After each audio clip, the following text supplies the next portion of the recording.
হে everyone, আমি পিঙ্কি। আমার চ্যানেলে নতুন একটা মিনি ব্লগে তোমাদের জানাই অনেক স্বাগত। কালকে সোশ্যাল মিডিয়ায় একটা লেখা পড়লাম, আর পড়ে মনটা সত্যি ভীষণ ছুঁয়ে গেল। মেয়েদের আসলে বিয়ে হয় না, একটা চাকরি হয় যার কোনো অ্যাপয়েন্টমেন্ট লেটার থাকে না। শুধুমাত্র মহা ধুমধামে ও বিশাল আয়োজনে হাজার লোকের সাক্ষী নিয়ে একটা অনুমতিপত্র পাস হয়, যার কোনো দরখাস্ত থাকে না। মেয়েদের আসলে বিয়ে হয় না, একটা পার্মানেন্ট চাকরি হয় যার কোনো প্রমোশন হয় না।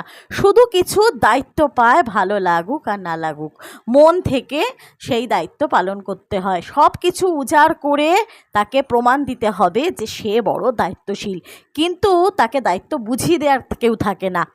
আসলে থাকে তার পেছনে দোষ ধরার লোক। মেয়েদের আসলে বিয়ে হয় না, হয় একটা চাকরি।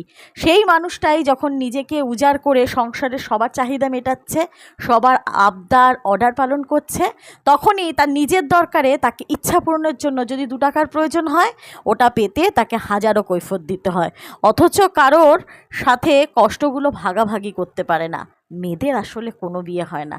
সত্যি মেয়েদের কিন্তু বিয়ে হয় না, হয় একটা চাকরি।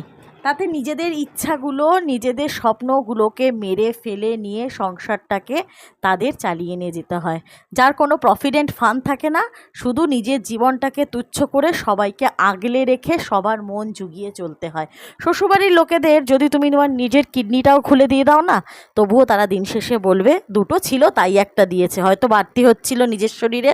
তো আমাদের মেয়েদের কোনো দিনও শ্বশুরবাড়ির লোকেরা কিন্তু নিজের ভাবতে পারে না। শুধু নিজেদের আমরা শেষ করে প্রতিনিয়ত নিজেদের স্বপ্নগুলোর, ইচ্ছাগুলোর গলা টিপে মেরে ফেলে তবে কিন্তু আমরা মেয়েরা শ্বশুরবাড়িতে টিকে রয়েছি। তো নাও বন্ধুরা, আজকে তো মিনি ভ্লগটা সেই সোশ্যাল মিডিয়ার কথাটা শেয়ার করতে করতে তার সাথে নিজের মনের কিছু ফিলিংস বলতে বলতেই চলে গেল।